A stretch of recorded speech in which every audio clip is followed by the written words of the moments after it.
এই তার তো শেখ হাসিনা এসেও নেয় নেই, তারেক রহমানও নেয় নেই, ইউনূস সাহেবও নেয় নেই। এই তারগুলো নিচে কেরা? এই জনগণ। তো আপনি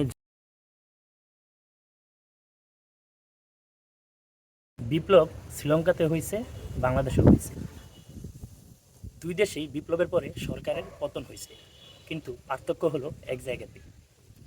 শ্রীলঙ্কায় বিপ্লবের পরে দুর্নীতি পালাইছে, যার কারণে 2 বছরের মধ্যে তারা ঘুরে দাঁড়াইতে পারছে দেউলিয়া দেশ থেকে।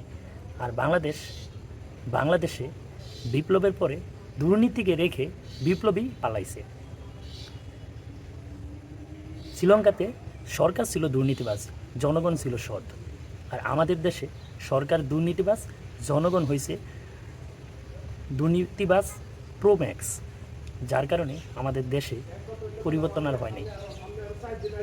শ্রীলঙ্কাতে দেখেন তাদের অবস্থা, দেউলিয়া দেশ থেকে তাদের অবস্থান কতটা পরিবর্তন হয়ে গেছে মাত্র 2 বছরে।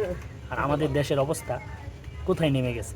আমাদের দেশের অবস্থা মোটামুটি জনগণের বা রেমিটেন্স যোদ্ধাদের বদৌলতে দেউলিয়া হয় না, কিন্তু মোটামুটি ভালো পজিশনে ছিল। কিন্তু দুর্নীতিবাজদের কারণে, স্বেচ্ছাচারী লোকজনদের কারণে, স্বার্থবাদী লোকজনদের কারণে, ক্ষমতা লোভীদের কারণে দেশের অবস্থা নাজেহাল। তো আপনি যতই যা বলেন, যতই সরকার পরিবর্তন করেন, জনগণ যদি পরিবর্তন না হয়, তাহলে আপনি দেশের পরিবর্তন জীবন হবে না।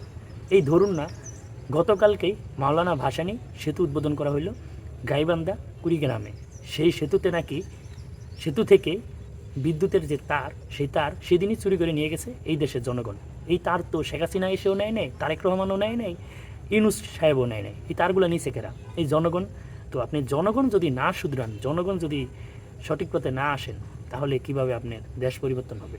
আগে নিজে ভালো হন, তারপর ভালো সরকারের আশা করেন।